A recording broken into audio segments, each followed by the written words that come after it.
So much of this comes from the need for us to be future forward thinking, with our concept, right?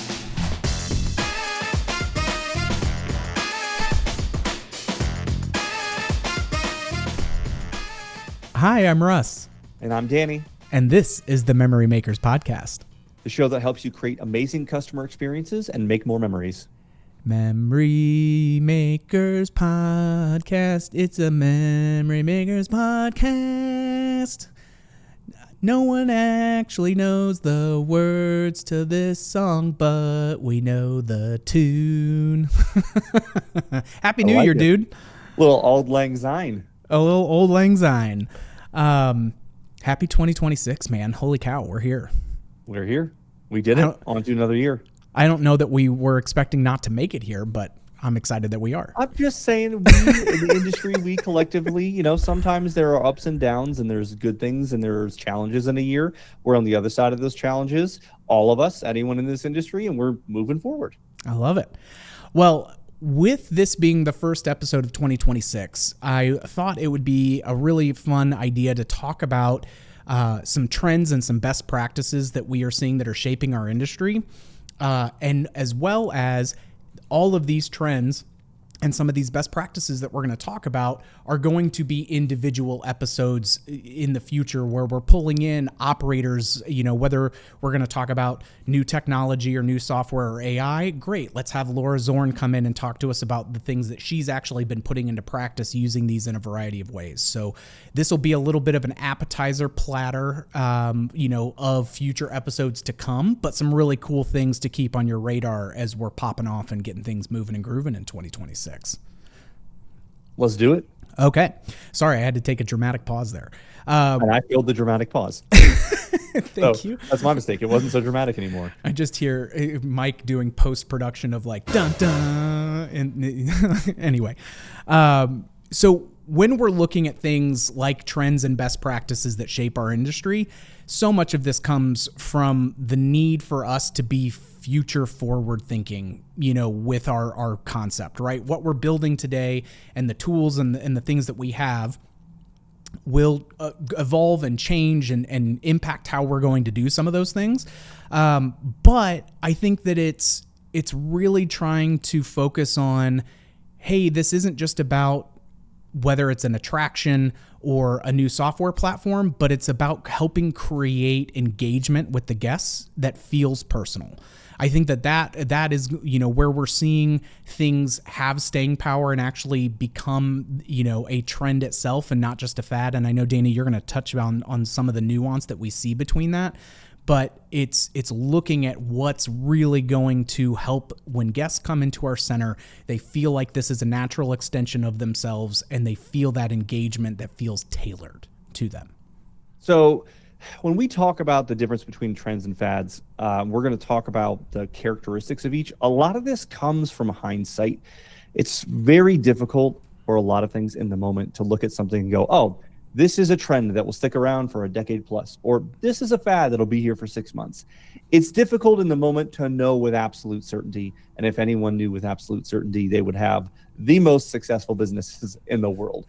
But I think some of the criteria when we think about these two things is the longevity of how long it'll stick around, the ROI potential of that particular attraction or service or offering, whatever it is, how it influences the guest behavior.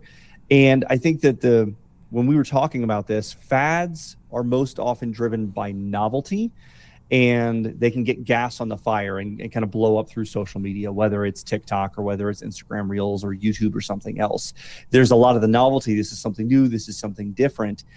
And the trends, they also start with that novelty of it's got to be something new and different, but there is some substance and ability to grow and evolve. And it's not just a flash in the pan. It's not just a quick thing that just jumps out and then it's gone. And it's it's like a bottle rocket of whoop, and it's over, right?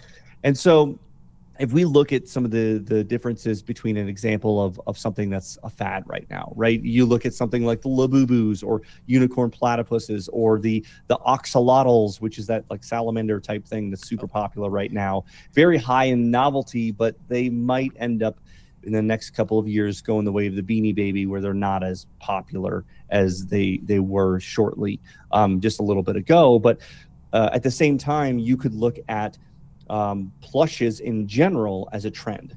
So plushes overall, those are a trend, is something that's been sticking around for a while, although there's fads that exist within them of individual IPs or individual types of plushies that are available.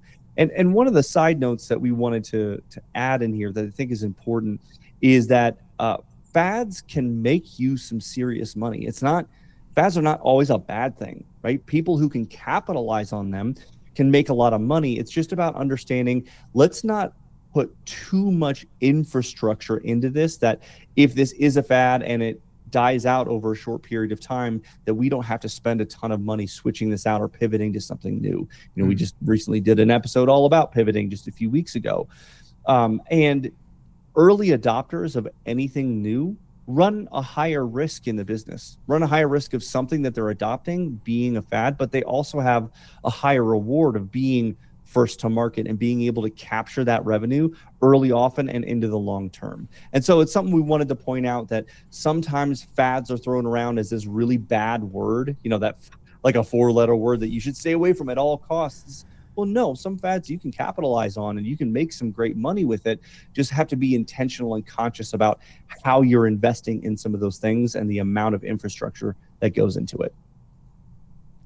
Yeah, and I think that the Monday morning quarterbacking and things like that, it's always easy to kind of break that down. But I think when we look at, okay, where are we going to invest our time and our money, and how are we going to make changes that are doing that? Again, if you're not an early adopter, it's okay, let's look at some folks who have experimented with this and have gone through a learning curve of it. And where is a cousin of this or something that's similar or akin to it? And so we'll even talk about something, here, Danny, I'm going to jump into one of these where it's like wearables and mobile apps and guest journey data for your location, right? Like when we first got into, when swipe card systems first came out, hey, is this a fad or is this a trend? Well, over the course of the last 12 years, we've seen it's a trend because it's shaped guest behavior. It has a substantial ability to grow and evolve with what guest expectations are.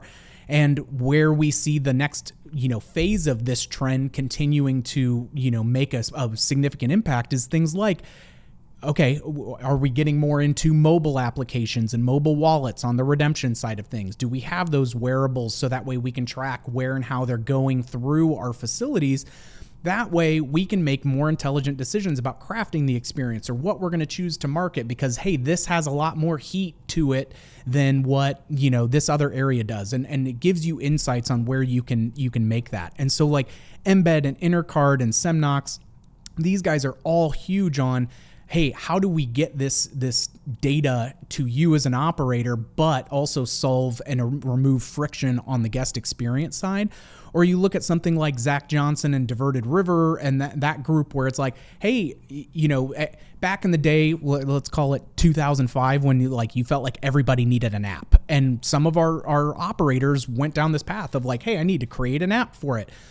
It was early enough in and maybe didn't translate or have the staying power that it needed, because we were all still getting used to what apps are, and people got fatigued because there were too many apps and all of this. But again, if it's solving that problem and it's creating something where a guest now can feel like they can bespoke or tailor an experience to themselves and what they value and prioritize, now we're really going to hit this 2.0 version where an app, you come in and it's giving you experience points and it's driving you to try other attractions, and it's letting you, hey, you just earned a free, burger and fries because you've spent X amount of things. Like having some reward points and gamification into the overall guest experience is going to be something that now we're seeing have dramatic impact on repeat visits as well as per cap spending when folks are there. And really that being that short list of places that people want to come to, they're getting more emotional buy-in as your center being an extension of who they are and where they want to spend their time. And so something like that is humongous, where again, these things can have ups and downs and blips, and as large cultural shifts happen, They may go away for a little bit and then come back as a huge opportunity. We see stuff like that on the attraction side with mini golf. 10 years ago, mini golf was like, yeah, it's okay, but it's really better when it's outdoor, indoor stuff, not so much. Well, now fast forward to the last 2 years and we've seen mini golf be this huge boom because the way that guests are coming in smaller groups and what they're looking for, or moms looking to do that with the kids, like there's just more that is in alignment with what the current guest expectations are. And so it's seeing that blossom and that growth.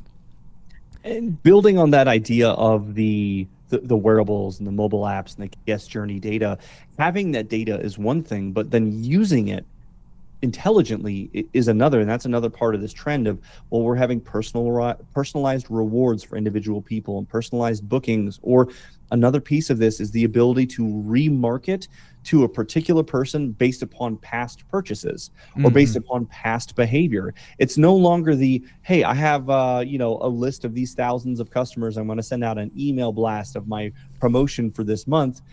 That can be done, but today we want to be way more strategic with our marketing and our messaging and the way that we are talking to individual customers as individual customers, rather than treating customers as this one giant bucket of people that we say, here's the information, please come in, right? Yeah. And it allows us to get way more strategic with some of those things. And another trend that we're seeing right now is also with interactive games, right? For the last several, we can look at the last 7 or 8 years, virtual reality has been very big. And as the technology continues to evolve, one of the new things that is really exploding in the last couple of years is mixed reality. Because it's virtual reality can be very great for a lot of operators, but sometimes operators don't want to have wearables that they have to put on their face or any of these other things. And so something like a Valo Arena mixed reality attraction or something like a pixel game, those can be very helpful for an operator to add because they have the physical and digital interaction of the players. They have the physical experience of moving their bodies and them being the controller, but they don't have to deal with any of the wearables. That barrier to entry for any of those customers is reduced significantly. And it's also a lot easier for then the parents to look at mixed reality sometimes and go, yeah, well, I want to do that. Because sometimes parents aren't interested in virtual reality, or sometimes they're not interested in that other attraction that the kids want to play. But what we've seen is in mixed reality, parents are very likely to want to do it with their kids and have the mixed age family groups and have that experience together. And it combines that physical and digital environments together in one place in a really exciting and meaningful way. Yeah. And like we've talked about with those kinds of things, and whether it was keeping it simple and easy and intuitive, virtual reality had that big novelty aspect to it. And then they've had to add more of that intuitive nature and how does the experience grow and evolve in order to stay relevant. But then it's also pushed the boundaries of what the tech is in order to create those mixed reality environments. And those can also then take it to another level, or at least broaden the spectrum of what folks are considering to put in there. So there's a lot of really cool stuff that I'm excited for 2026 on, as far as more of those digital and physical experiences being combined, because it just allows you to do so much more. I mean, we even started doing that with things like the cinematic launch rooms and stuff within laser tag, of like, how do we infuse some of this storytelling or new drama into what the experience is in a way still that ties in with what the core really is designed to do. And so some really fun stuff that comes with that. I think the next big trend, and again, it's that hot word, and every time I've said hot today, I think of that Hansel is so hot right now. But because every time I say it, Danny will typically put it in my ear, so it's my way of jumping to jumping the gun a little bit on it. But when we look at something like AI, and we're going to do an episode with Laura Zorn from Bravos, and because she actually did a guest operator interview with us at Amusement 360 last year, and she and I had a fabulous conversation of where and how she's actually using specific AI tools within her ecosystem to have a positive impact on, whether it's predicting staff or demand needs, inventory management, guest reviews and engagement, all of those kinds of things. So that one I'm super excited for, because it can be intimidating anytime that you're looking at these things of like, oh, it seems new. I don't know enough new people that have really gone down this path yet or have gone through that learning process. And I think that it's one of these, if you're not an early adopter or you are more risk averse in these kinds of things, the best thing that you can do is reach out on operator forums and others and finding those people. And we'll try to help facilitate that through things like the episodes that we're going to do that really deep dive into these, because it's like, yes, I understand that AI is going to change how we live and do all of these things, but how? Like, to what end, and what does that actually start to look like, and what can I actually do today with those things that move the needle? And, in talking with Laura, and we'll get into it on her episode, but just the efficiencies gained, the year of work that she's put into infusing this throughout a number of the platforms that they utilize. Her biggest thing, on this, and she talked about it at IAPA as a speaker as well, was just like, holy cow, I wish I would have had this extra bandwidth and in automations and efficiencies so much sooner, because it allows her to get back to focusing on what really moves the needle, with the true North Star of their why, as well as just being better and with the same resources that they have available from a staffing perspective and all of that. One of the final trends that we'll talk about in this episode, but we'll have additional ones that we'll do these spotlight future episodes on, are these hybrid revenue models. Membership programs continue to be something that is moving up and to the right. And it doesn't have to be something that's, just an annual pass. We're starting to see people do seasonal passes where they're doing this for 8 weeks at a time or 12 weeks at a time. So that way they're really starting to craft like, hey, somebody may like the idea of that, but they're not sure how often that they're going to use it, or they're not sure, they may have their own decision fatigue or buyer's concerns around doing something like this. So starting to chop these up into more bite-sized pieces and start to incorporate things like we talked about above of, okay, then are you allowing them to pick and choose what goes into that pass? So that way they're kind of able to prioritize what's important to them within their membership. And doing that. So I think that that's going to be one I'm very excited. We'll talk with the Johnsons. We'll talk with Laura on her AI one, because they also do a really fabulous job with these seasonal pass ideas and have had way more success with that than even an annual pass. But these are things that are moving the needle, and it's a way for operators to infuse themselves much more into the daily or regular life activities of their guests. But the guests feel like they're getting way more value because they're able to, again, choose what's important to them and have that just feel like a natural extension. So with that, we're so excited for what's coming up with these episodes, both with industry experts and operators who are experts in their own rights. And so excited to bring forth a ton of new great content for you guys this year. Yeah, and if you like what you heard today, don't forget to subscribe and leave a review. We always appreciate the 5 stars. Please and thank you. If you've got ideas for future topics, for episodes or guests that you'd like to see on, follow us on social media and send us a message. And big shout out to Mikey Mike on the 1s and 2s working the Ultranet for us. And thank you all for joining us. And we'll catch you on the next one, Troublemakers.